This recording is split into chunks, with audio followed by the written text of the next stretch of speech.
Bismillahirrahmanirrahim. Assalamualaikum warahmatullahi wabarakatuh.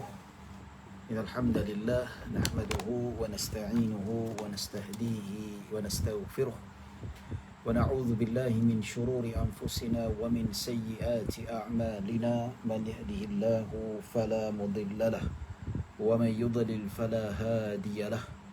Asyhadu an la ilaha illallah wahdahu la syarika lahu وأشهد أن سيدنا محمدا عبده ورسوله.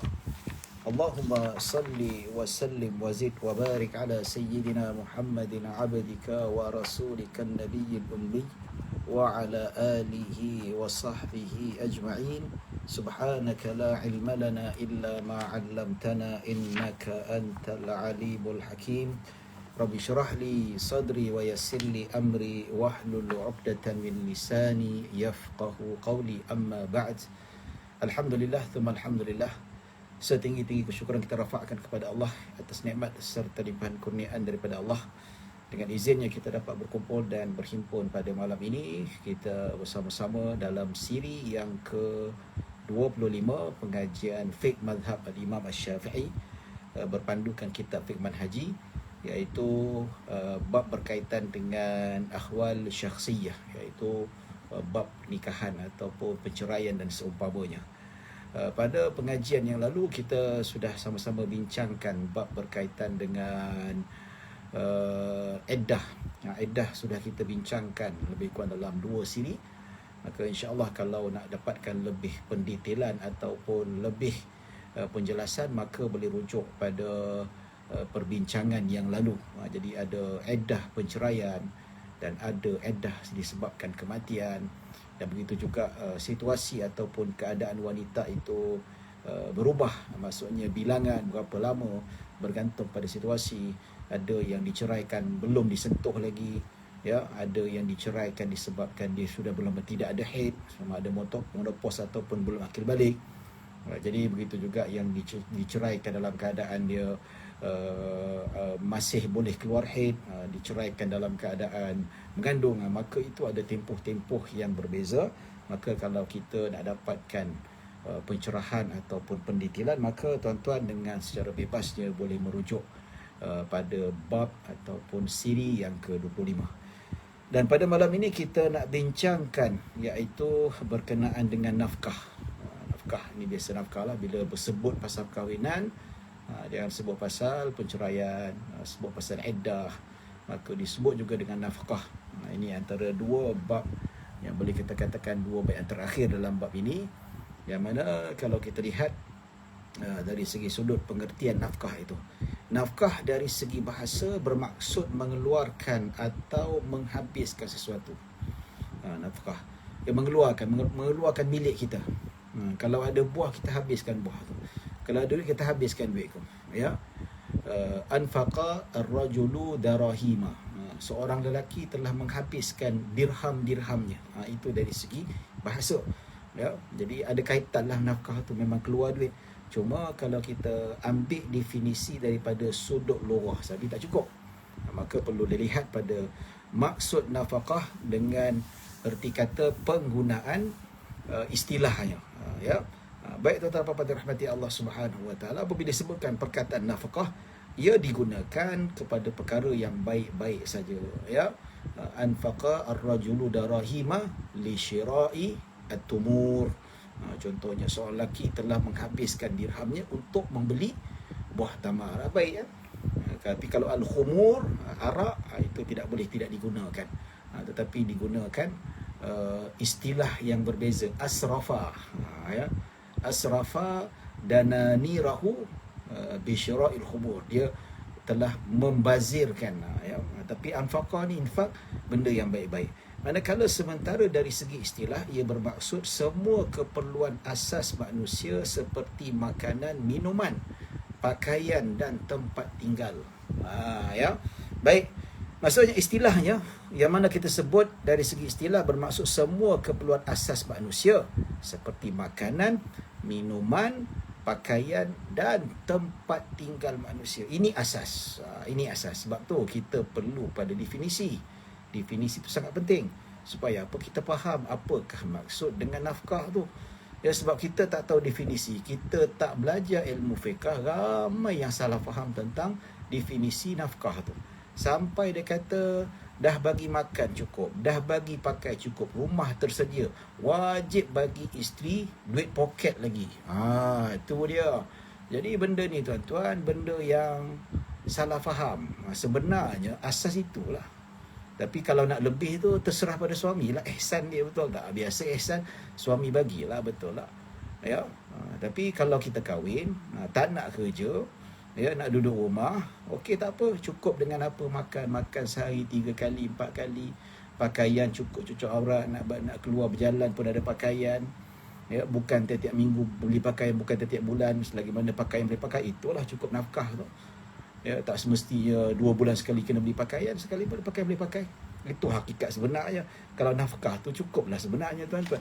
Tapi rata-rata isteri nak bekerja ni pasal dia nak mewah lebih lah. Tak ada masalah. Benda tu have no problem at all, tak ada masalah.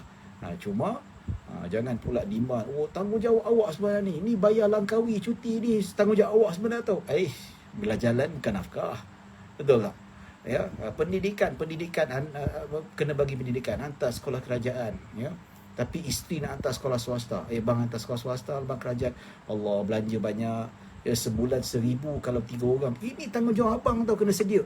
Apa cerita minta, ada kes minta suami hantar sekolah swasta, kata ini tanggungjawab awak, kena cari duit sediakan untuk sekolah swasta. Apa hal? Apa kebangang sangat? Minta maaf cakap lah, ya. Sekolah kerajaan ada, disediakan, cukup tempat, apa semua. Jadi itulah, dalam erti kata, jangan sampai ada isteri dia claim nafkah kena makan KFC, makan tak, makan lauk, ada 2 lauk, makan ikut adat. Adat macam mana? Kita, okey, tak adalah makan nasi, lauk tak ada, tak boleh juga, kena ada lauk yang sihat, lauk yang segar, bukan lauk yang dah basi apa semua, makan yang mengenyangkan, mencukupi, itu nafkah. Ya.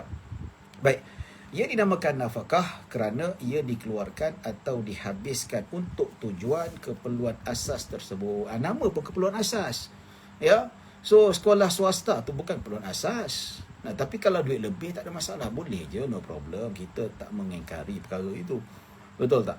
Ya, kalau duit lebih nak pergi Langkawi, silakan, no problem. Kita tak mengingkari perkara itu benda yang bagus, alhamdulillah, ihsan namanya.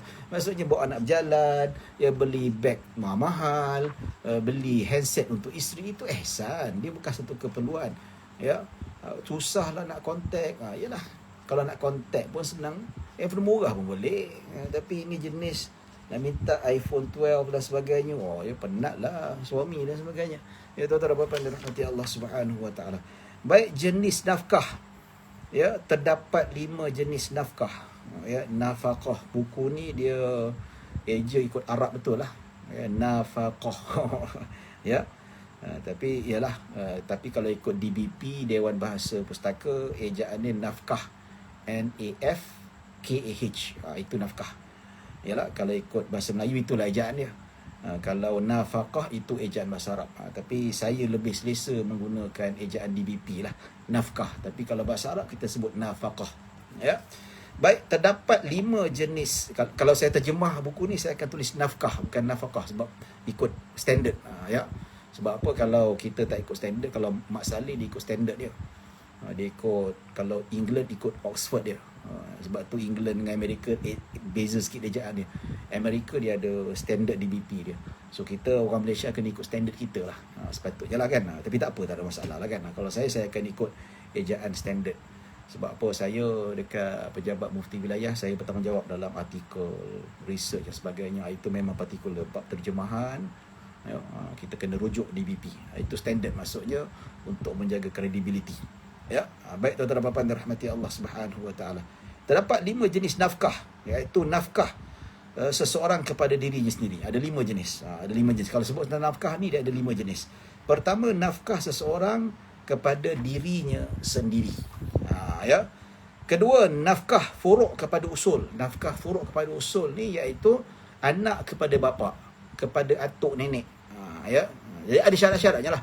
Jadi bila sebut anak kena tanggung mak bapak, dia ada syarat-syaratnya. Bukan semua mak bapak wajib ditanggung.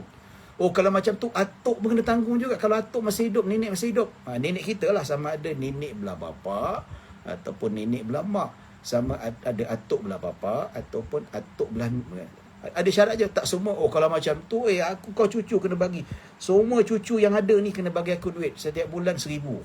Macam tu tak, ada syarat-syaratnya, ya. Sebab tu fiqh dia ada syaratnya, ada rukun dia, ya, dia bukan sewenang-wenangnya. Tapi masyarakat sekarang ni tuan-tuan, segala hukum fiqh kadang-kadang netizen lah, netizen kan pakar semua dia pakar, undang-undang dia pakar, ekonomi dia pakar, vaksin pun dia pakar, kesihatan dia pakar. Dia main hentam saja tuan-tuan buat hukum ni. Tak ada tengok syarat yang telah ditetapkan oleh para ulama. Ulama tetapkan syarat tu semua berdasarkan dalil-dalil Al-Quran, Sunnah, Ijma', Qiyas, Istihsan, ya, Maqasid dan sebagainya, macam-macam lah, Maslahah, macam-macam, ya. Baik, nafkah furuk kepada usul, ya. Anak kepada mak bapak, cucu kepada tok nenek dan sebagainya, ya. Baik, nafkah usul kepada furuk. Nafkah usul ni asal, ya, kepada furuk, iaitu bapa kepada anak, datuk kepada cucu.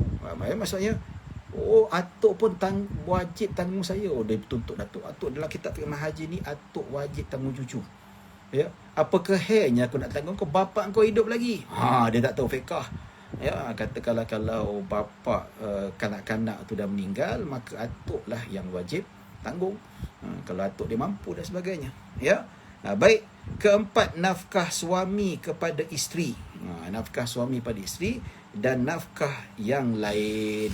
Itu tuan-tuan dan puan-puan dirahmati Allah Subhanahu Wa Taala. Maka kita nak bincangkan apakah yang dimaksudkan nafkah seseorang kepada dirinya sendiri. Ya, nafkah pada diri sendiri ni tuan-tuan, iaitu paling rendah untuk keperluan dirinya sendiri. Cukup makan. Ya, cukup makan untuk diri dia, cukup makan pakai untuk diri dia dan untuk kediaman rumah dia. Ya, lebih itu kepada isteri, kepada anak-anak, lebih itu kepada mak bapak, lebih itu kepada tok nenek, lebih itu kepada yang lain-lain, adik-beradik dan sebagainya. Ya. Jadi tuan-tuan dan puan-puan dirahmati Allah Subhanahu Wa Taala, maka kita tengok keadaan macam mana. Keadaan. Jadi ikut situasi yang mana kita ni sebenarnya untuk keperluan kita, apa keperluan kita. Macam kita ni sehari makan cukup berapa? Ya. Macam saya ni sebenarnya kalau ikut betul-betul lah, walaupun badan besar macam ni, sebenarnya satu hari makan 3 kali cukup lah. Sarapan sikit, tengah hari, malam, dah cukup. Itu keperluan saya. Dan pakaian saya, pakaian berapa diperlukan seminggu tu? Seminggu tu mungkin pakai 3 pasang, 5 pasang, 10 pasang, cukup setahun tu. Ya. Yang lebih tu untuk anak, isteri, mak bapak dan seumpamanya. Itu untuk diri sendiri pun asas juga. Ya, iPhone tu bukan nafkah diri. Kereta itu adalah keperluan. Nampak tak? Jadi keperluan untuk cari rezeki dia itu termasuk jugalah keperluan yang mana dia nak cari benda tu, cari nafkah adalah wajib. Yo, maka beli kereta pun dikira sampai benda yang digalakkan lah, boleh termasuk dalam keperluan diri. Ya. Jika berkemampuan, hendaklah didahului nafkah, maksudnya kepada dirinya jika berkemampuan, dan hendaklah didahului daripada nafkah yang lain. Maksudnya kalau ada duit nak nafkah pada orang lain ke apa? Nafkah diri sendiri. Ya. Baik. Nafkah ini meliputi semua keperluan asasi manusia seperti tempat tinggal, pakaian, makanan, minuman dan sebagainya. Itu yang wajib. Ya. Nafkah di sini wajib daripada hartanya sendiri. Bukan kita minta duit bini ke apa ke. Ni yang nafkah awak pada saya. Awak isteri kena bagi. Saya tak ada duit, awak kena bagi duit. Tak boleh lah. Itu bukan falsafah yang sebenar. Itu falsampah semuanya. Ya, maka bukan harta orang, mestilah harta sendiri. Ya, dalilnya apa? Dalil Nabi kata ibda binafsik fatasaddaq alaiha. Nabi kata ada duit, mulakan sedekah untuk diri kamu sendiri. Maksudnya nafkah untuk diri sendiri. Fa in fadala syai'un fali ahlika. Ya, jikalau ada lebih maka untuk isteri kamu dan anak-anak kamu. Ya, wa in fadala an ahlik falidhi qarabatik. Maka kalau lebih daripada itu, iaitu ahli keluarga kamu yang terdekat. Ya. Dan selepas itu yang masih berbaki beri kepada mereka seterusnya. Kalau kata ada lebih, bagi mak bapak, tanggung mak bapak. Kalau mak bapak miskin, kalau ada lebih, bagi pada yang cucu ke, bagi pada tok nenek dan sebagainya. Ya. Itu disebutkan dalam hadis Nabi SAW. So untuk diri sini adalah wajib. Baik, nafkah usul kepada furuk. Bapa dan datuk ke atas wajib memberi nafkah anaknya. cucu dan ke bawah. Nampak tu? Ya. Oleh itu bapa bertanggungjawab memberi semua jenis nafkah kepada anak-anaknya, sama ada lelaki atau perempuan. Jika mereka tidak mempunyai bapa, maka datuk wajib mengambil tanggungjawab tersebut. Nampak tu? Kalau bapa dah meninggal, ya, so atuk ni berkemampuan, maka wajiblah datuk menanggung cucu dia. Tapi let's say kalau datuk pun miskin, ya, cukup untuk dirinya dan cukup untuk isterinya saja. Makan cukup, tak ada lebih. Ya. So macam mana? Anak-anak tu wajib ditanggung oleh pusat zakat. Nampak tu, ya. Kalau pusat zakat tak ada, katakanlah duduk dekat negara-negara orang kafir, siapakah yang tanggung? Cucu datuk tak mampu nak jaga dia. Dan memang datuk dia miskin, cukup makan saja. Ya. Kedua, tak ada baitul mal dekat negara kapiak ni, tuan-tuan. So siapa? Orang kaya di sekeliling dia, orang kaya Muslim yang ada tu. So orang kaya yang Muslim, yang kaya tu, maka dia mesti wajib tanggung kalau tidak ada pusat zakat. Tapi kat Malaysia ni tak ada jadi masalah lah. Ya. Tu tak ada apa-apa, dirahmati Allah. Jadi kalau macam kat UK tu, macam saya duduk kat sana, ada pusat zakat dia. Ada badan yang memang mereka ini kutip zakat. Ya, ada foundation dia, kutip zakat, dan diserah kepada fakir miskin dan seumpamanya. Ya. Baik tuan-tuan dan puan dirahmati Allah Subhanahu Wa Taala. Baik, begitulah datuk tanggungjawab. Kalau moyang hidup lagi kan, atuk dah meninggal, siapa lagi? Bapa dah meninggal, moyang hidup lagi, cucu miskin, tak ada siapa nak jaga, moyang jaga.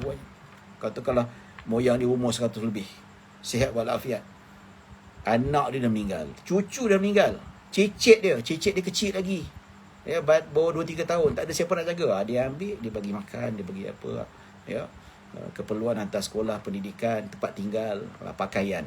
Ya. Baik. Rahmati Allah Subhanahu Wa Taala, ya. Dalilnya banyak, dalilnya disebut surah Al-Baqarah ayat 2233, surah At-Talaq ayat ke-6, boleh bacalah. Ya. Begitu juga berdasarkan hadis Nabi sallallahu alaihi wasallam, ya, ada seorang wanita mengadu pada Nabi sallallahu alaihi wasallam, wahai Rasulullah, aku ada anak, aku ada suami aku dikedekut. Dia tidak memberi cukup nafkah untuk diriku dan anakku. Ya, maka Nabi SAW kata, khudhi bil ma'ruf ma yakfiki wa libniki. Nabi kata, ambil yang mencukupi untuk diri kamu dan anak kamu. Maksudnya, suami dikedekut, bagi tak cukup, maka isteri boleh curi. Tapi curi sekadar yang cukup saja. Kalau suaminya hanya bagi makan sehari 2 kali, sedangkan mereka memerlukan 3 kali, ikut uruf, maka boleh curi untuk tambah 1 lagi makan. Jangan pula diambil untuk 2 kali makan. Tak boleh. Ya. Tapi katakanlah suami dia bagi sebulan. Saya bagi awak sebulan. Sebulan untuk kamu dengan anak kamu cukup sehari 2 kali makan. Tak cukup lah. So boleh curi duit dia, dah minta baik-baik, cakap baik-baik, dia tak nak juga, boleh curi duit dia untuk tambah lagi portion untuk cukupkan sekali makan setiap hari. Itu tak apa. Ya, ini hadis yang sahih dalam Sahih Bukhari dan Muslim. Ya, baik tuan-tuan dan puan-puan dirahmati Allah Subhanahu Wa Taala.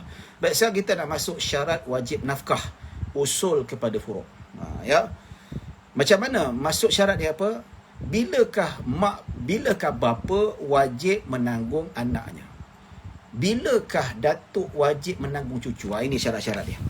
Pertama, mereka mempunyai makanan yang melebihi keperluan diri dan isteri untuk tempoh sehari semalam. Ya. Kalau dicongak gaji dia lah, katakanlah saya ni, kalau mak bapak saya miskin, macam mana saya nak tahu saya ni wajib memberi nafkah kepada mak bapak saya yang miskin?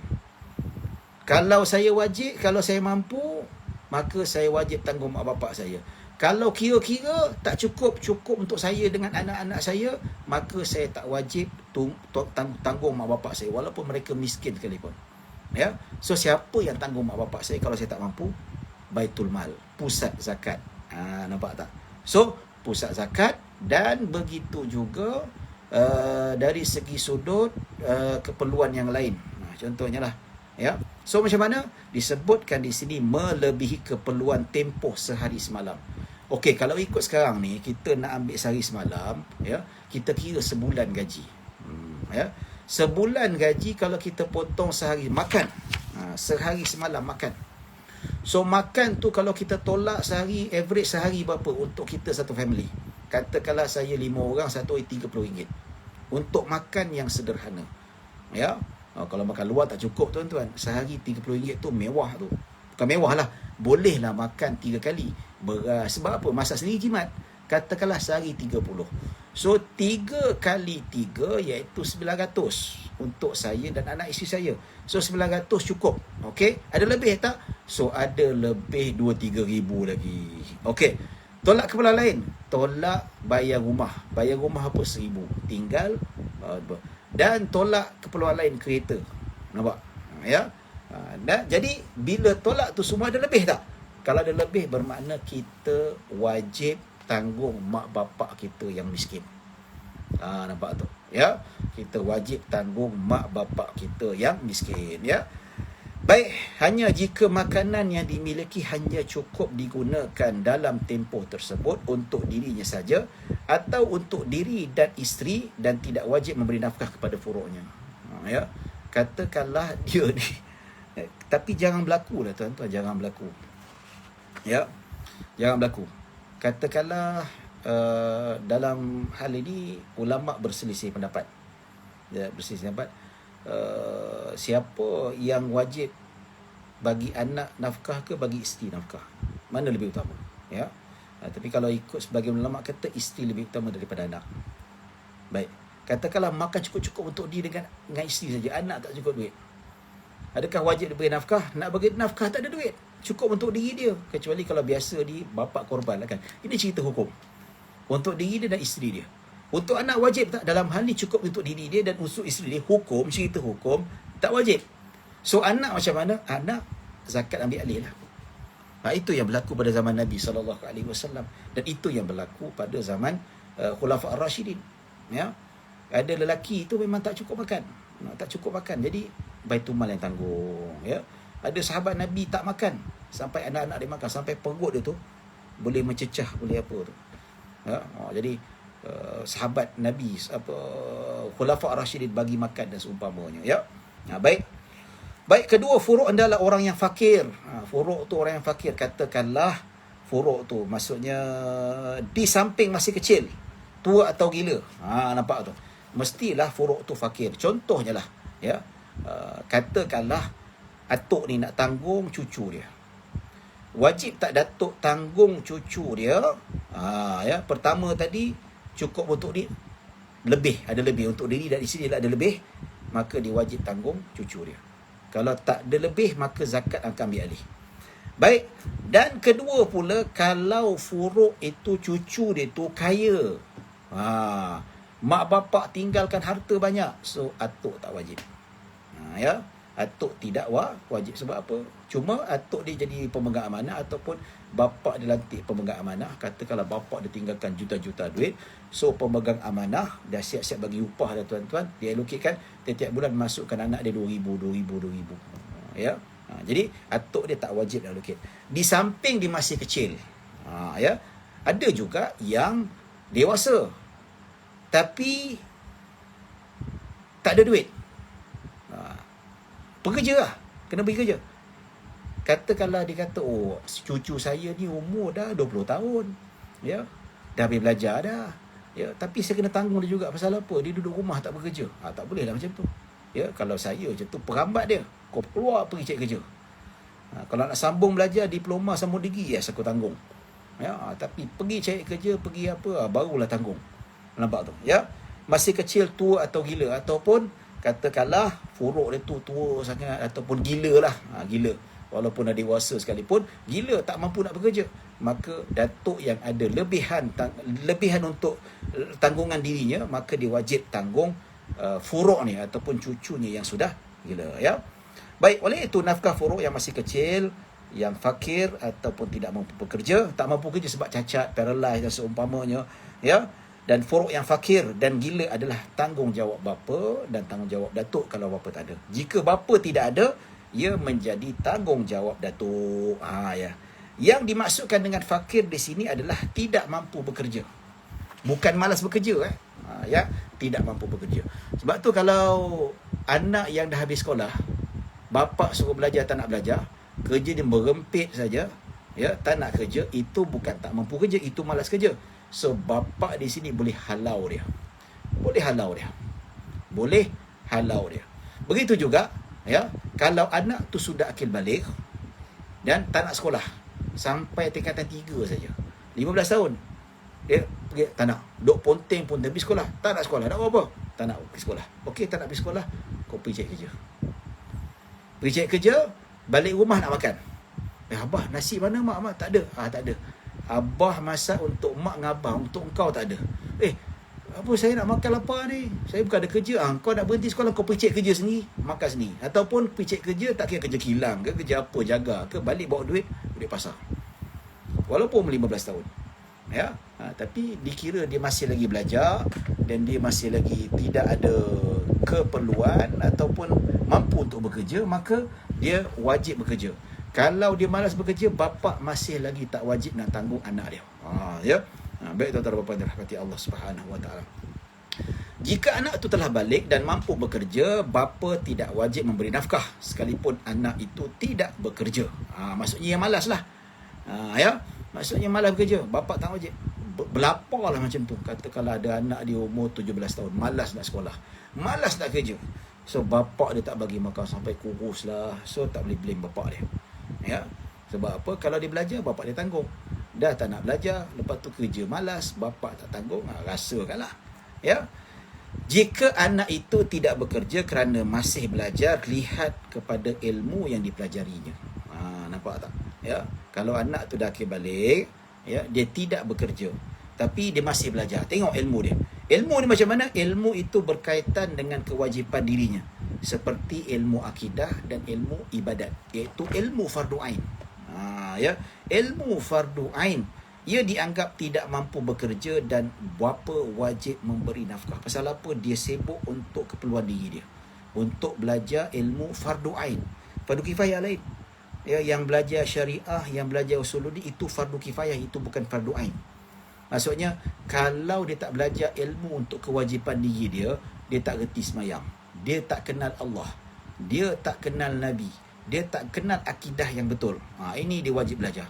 So, katalah setahun, 2 tahun, walaupun umur dah tua bangka dah tuan-tuan, dia bapa tetap wajib belajar. Pasal apa? Dia sibukkan dirinya untuk mempelajari ilmu fardu ain. Ya. Baik, jika ilmu dipelajari itu ilmu fardu kifayah yang diperlukan oleh masyarakat, seperti ilmu perubatan, ilmu perindustrian, ilmu perniagaan, ilmu ekonomi, ya, ilmu usuluddin, ilmu syariah. Sebab apa saya kata ilmu usuluddin dan ilmu syariah ni yang degree lah, dia bukan fardu ain. Sebab apa? Fardu ain tu semua kena belajar tuan-tuan, makcik-makcik ke apa ke. Tapi ilmu usuluddin, degree of syariah, degree of usuluddin, degree of usul fiqh, idrasat Islamiah, itu takhasus, itu specialist. Bila masuk specialist, dia bukan fardu ain, dia fardu kifayah. Termasuk juga tuan-tuan, termasuklah perubatan tuan-tuan.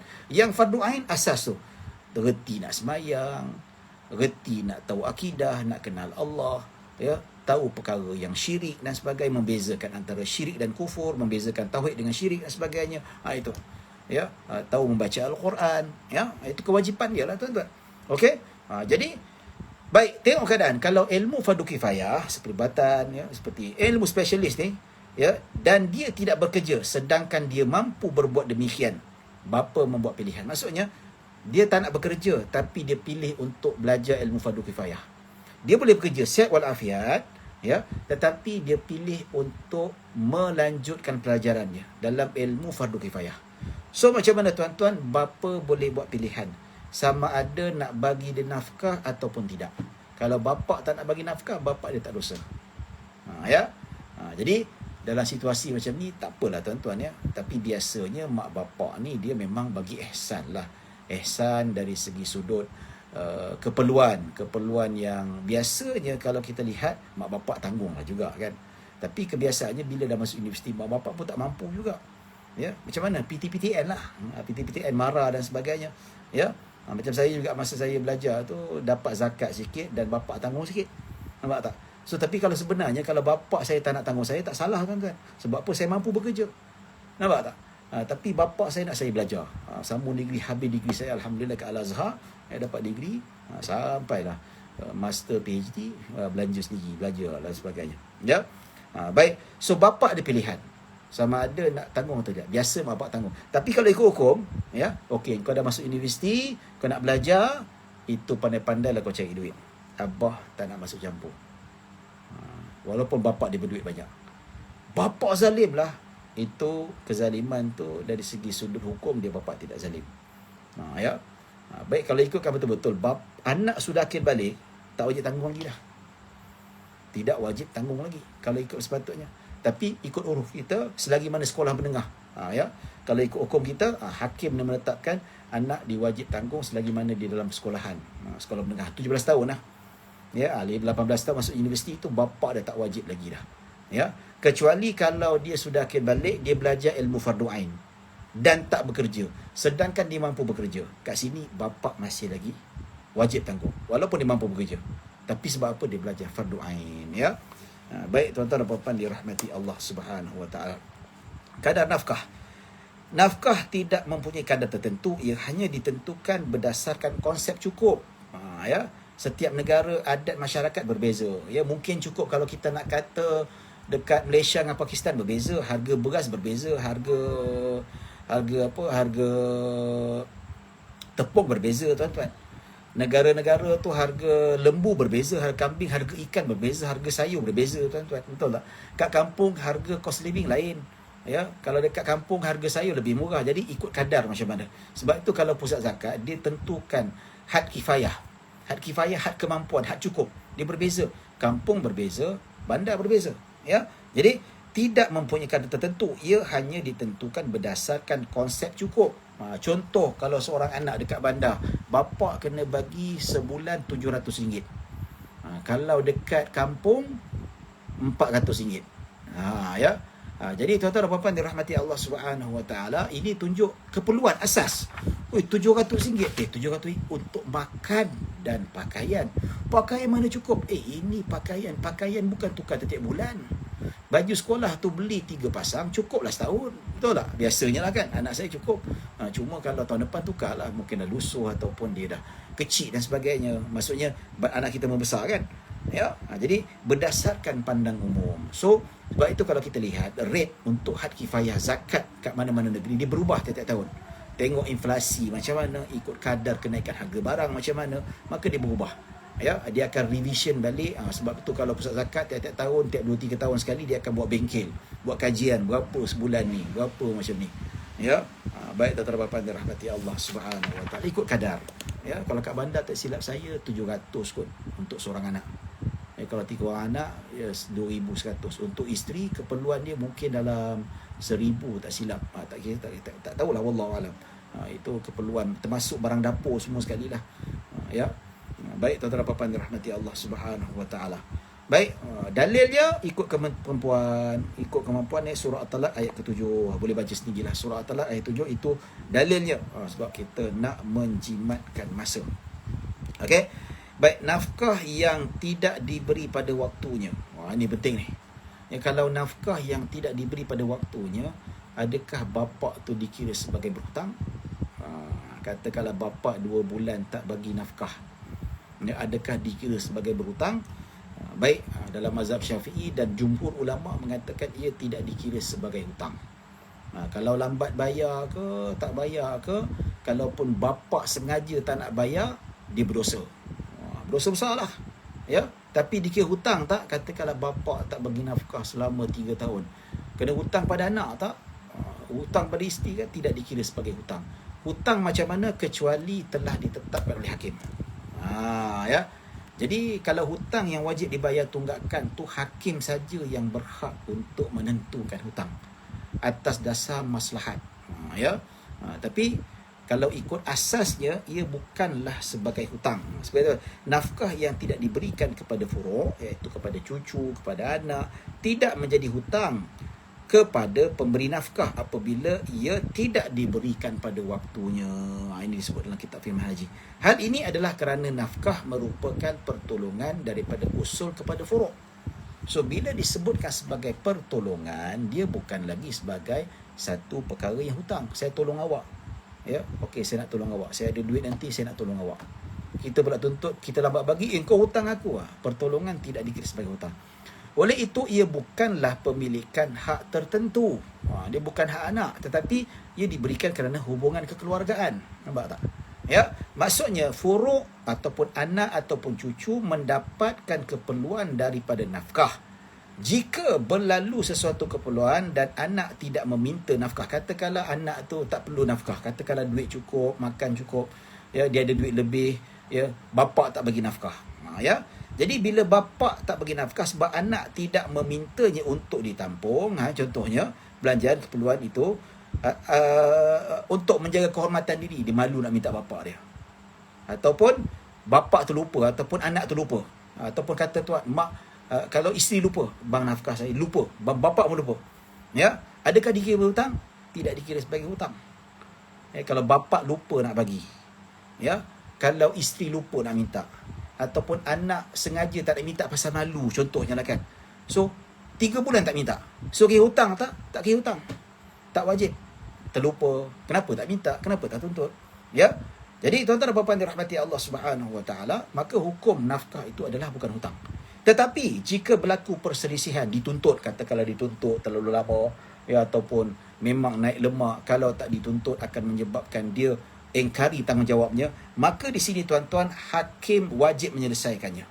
Macam mana kalau bapa tak nak bayar, kata selagi mana tak hutang, tak payah bayarlah. Oh, ini jenis lelaki haram je macam ni tuan-tuan. Dia tak nak bayar. So dia boleh kata, okay, kalau macam tu saya tak nak bayar lah tuan-tuan. Ya, dia tak nak bayar pasal apa? Tak hutang, tak apa. Ya, alah dosa-dosa boleh taubat. Tak takut dosa tu ada tu. Alah kalau tak bayar pun hutang pun. Kalau dosa je nanti aku taubat lah. Kena minta maaf pada isteri dengan anak-anak tu. Nampak tak? Ya, kesalahan bukan pada Allah saja, kesalahan pada anak dan isteri, tak bagi tanggungan. Nampak? So macam mana hakim wajib menyelesaikan? Hakim kena perintah. Kau kena bagi nafkah. Cari dia nafkah. Kalau tidak, masuk penjara. Kalau tidak, kena hukum ta'zir. Ya. Kalau tak ada, hakim boleh tentukan sebagai hutang. Ya. So dekat mahkamah ni, kata ustaz, kita tengok dekat mahkamah syariah ni, dalam mazhab Syafi'i tak hutang, tapi kenapa mahkamah boleh tuntut bayar tunggakan oleh suami?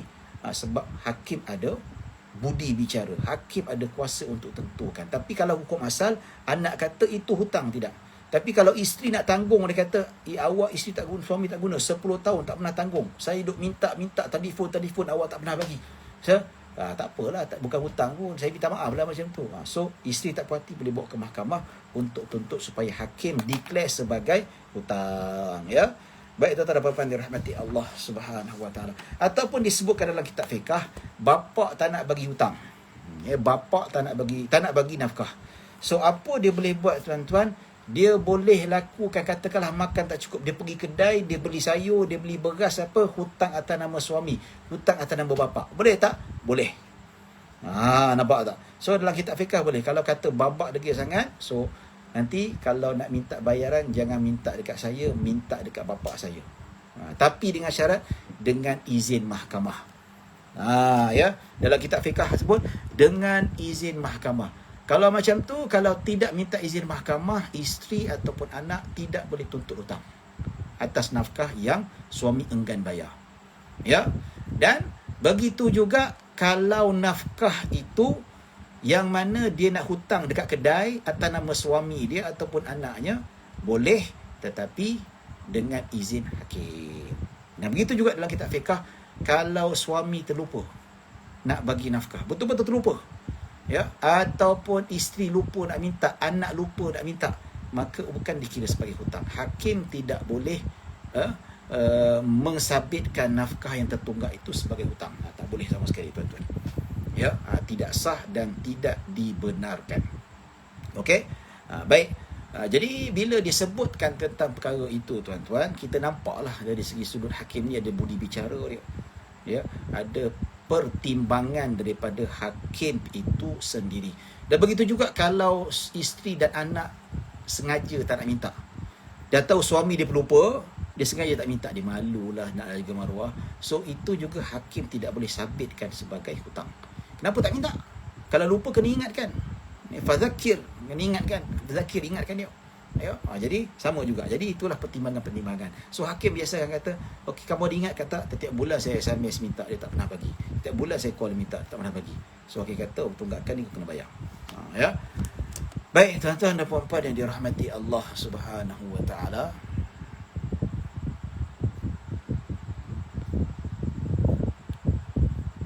Okey. Ada masa lebih kurang 5 minit lagi sebelum kita buka kepada soal jawab. Nafkah furuk kepada usul. Usul wajib memberi. Usul ni atuk, bapa, atuk ke atas lah. Bapa wajib bagi nafkah kepada anak ataupun cucu wajib bagi nafkah kepada yang ke atas. Ini furuk. Furuk ni kita sebut sebagai anak cucu lah. Kalau usul, atuk nenek, ya. Usul ataupun wajib memberi nafkah kepada furuk sebagaimana dalil dan syarat-syarat yang telah. Begitu juga furuk wajib memberi nafkah kepada usul, iaitu anak wajib bagi nafkah kepada bapa. Ya, kalau bapa tak ada, atuk masih hidup, dia miskin, wajib cucu bagi nafkah kepada atuk dan ke atas, iaitu bapa, datuk, nenek dan ke atas berdasarkan dalil-dalil dengan syarat-syarat berikut. Ya. Dalilnya apa? Dalil samalah disebutkan dalam Al-Quran, sama juga atuk nenek kita pangkat sampai macam mak bapak kita. Ya tak? So dikiaskan sama dengan hukum mak bapak kita. Sama jugalah kita wajib hormat tok nenek kita macam kita hormat mak bapak kita. Tak boleh kita tinggi suara kepada tok nenek kita macam kita tak boleh tinggi suara kepada mak bapak kita. Jadi itulah yang kita kena ingat dari segi sudut kiasannya, ya. Begitu juga dalam hadis Nabi SAW ada juga dalilnya, panjanglah, kias, ijtihad, banyaklah, ya, banyak. Baik, sekarang kita nak masuk tentang syarat bagi nafkah. Ada banyak nak habis ke ni? Belum habis lagi. Jauh lagi. Ya, kita masuk yang terakhir lah. Ini yang terakhir sebelum kita masuk yang lain nanti insya-Allah. Ya. Baik. Syarat wajib furuk memberi nafkah kepada usul. Ya. Maksudnya anak wajib bagi nafkah kepada bapa. Pertama, kalau si anak tu mempunyai duit lebih untuk keperluan dia sehari semalam, untuk keperluan kediaman dia. Biasa rumah sekalian. Macam kita sekarang ni, pakaian tak ada masalah. Pakaian selalu boleh pakai, tak wajib tukar. Kalau isteri tu ada pakaian 5 pasang dan 5 pasang tu boleh pakai, tak rosak, tak wajib lagi beli-beli. Itu sebenarnya. Tapi kalau nak beli lain, itu ihsan lah tuan-tuan, ihsan, ya. Ya. Tapi kalau dah okey, rumah dah ada lah, tapi bayar rumah tiap bulan kan, makan dan termasuk bayar rumah. Kalau untuk dirinya sehari semalam dikira sebagai 30 hari, gaji sebulan tu tolak sehari semalam, 3 kali sehari untuk anak beranak dia, dan bayar rumah dan bayar kereta, ada lebih tak? Ada lebih, wajib dia bagi nafkah kepada mak bapak dia. Ya. Baik. Okey, usul ataupun bapa ataupun mak dia mestilah orang fakir. Yang fakir apa? Tak mampu bekerja. Ya. Bukan malas bekerja, tapi kalau mak bapak dia mampu bekerja, katakanlah masih lagi belum pencen. Ya. Mak bapak dia umur baru 50, ada 5 tahun lagi nak pencen, tapi malas nak bekerja. Ya. Maksudnya 50 tahun berhenti awal, dia keluarkan EPF, dia habiskan EPF. Ya, jadi anak wajib tanggung tak wajib, sedangkan dia masih mampu bekerja. Dia mampu bekerja, tapi sehinggalah dia tak mampu bekerja sebab dia tua ataupun dah penat dan sebagainya, tak mampu ikut kadar umur dia, maka anak wajib menanggung mak bapak dia. Ya. Baik, yang ketiga, ibu tidak mendapat nafkah secukup daripada suami dia. Katakanlah bapa kita tak bagi nafkah cukup pada mak kita, maka kita wajib tanggung mak kita. Contoh, kalau bapa kita miskin, tak mampu bagi nafkah pada ibu kita, ya, bapa cukup-cukup untuk makan dia. Sebab apa? Nabi kata untuk diri sendiri dulu, baru bagi isteri. Untuk diri dia sendiri cukup, tapi untuk suami, memang dia miskin. So anak yang kena top up, yang kena jaga. Ya. Baik. Contoh macam mana bapa tidak mampu memberi nafkah. Maksudnya di sini tuan-tuan, dia kata apa? Kata justru anak wajib memberi nafkah kepada ibunya dalam 2 keadaan berikut. Pertama, bapa tidak mampu memberi nafkah kepada isteri dia. Nampak tu? Tapi kalau bapa mampu, tak wajib. Dan bapa mampu bekerja, cari duit, tapi dia malas bekerja, still juga tak wajib. Still juga tak wajib. Jadi macam mana nak selesai? Bawa ke mahkamah. Bawa mahkamah, mahkamah boleh tentukan dan mahkamah boleh paksa dan sebagainya. Ya, jadi wallahu alam, kita tak tahu macam mana. Ya, bapa telah meninggal dunia dan ibunya tidak bersuami lagi. Tapi kalau mak dia kahwin lain, dah tak jadi suami baru dah tanggung. Tapi kalau dia meninggal dunia memang tak ada tanggungan, anaklah tanggung. Ya. Sehubungan ini, kewajipan anak memberi nafkah kepada ibunya terbatal dalam dua keadaan. Tadi ni wajib, ni yang terbatal pula. Yang pertama, bapa mampu memberi nafkah kepada isterinya, maka tak wajib. Sama jugalah kalau bapa kita mampu bekerja dan bekerja, tak wajib kita beri nafkah. B, iaitu ibu telah berkahwin dengan lelaki lain, sama ada suami itu mampu memberi nafkah kepadanya ataupun tidak. Nampak? Bila dia dah mampu berkahwin pada lelaki lain, walau suami itu mampu atau tidak, bukan tanggungjawab dia lagi dah. Tetap juga tanggungjawab suami dia. Berlainan kalau bapa kandung dia tak mampu nak tanggung mak dia, maka dia wajib tanggung. Tetapi dari segi sudut, kalau mak dia kahwin lain dan suami itu pula tak mampu nak tanggung mak dia, tetap dia tak wajib. Baik, pasal apa? Sebab dalam hal ini tak wajib lagi lah, kalau tak mampu, tak wajib lagi untuk bersama dengan suami baru dia. Dia boleh minta fasakh.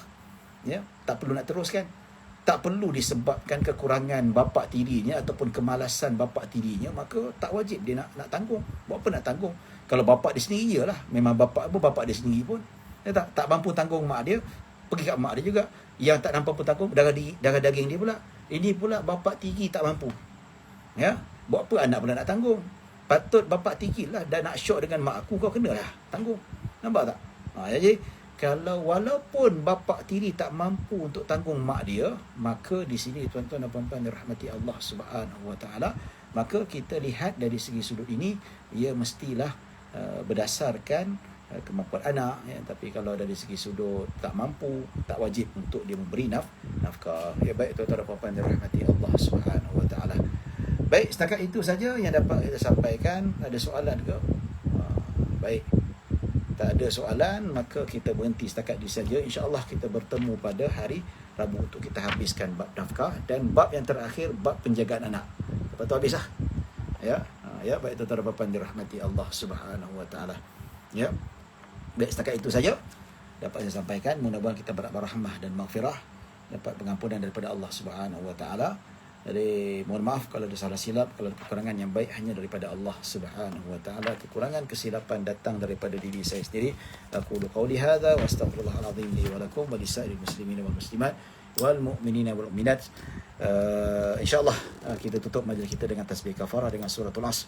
Subhanakallah wa bihamdika asyhadu an la ilaha illa anta astaghfiruka wa atubu ilaih. Bismillahirrahmanirrahim. Wal 'asri innal insana lafi khusr illa alladhina amanu wa 'amilus salihat wa tawassaw bil haqq wa tawassaw bis sabr. Assalamualaikum warahmatullahi wabarakatuh.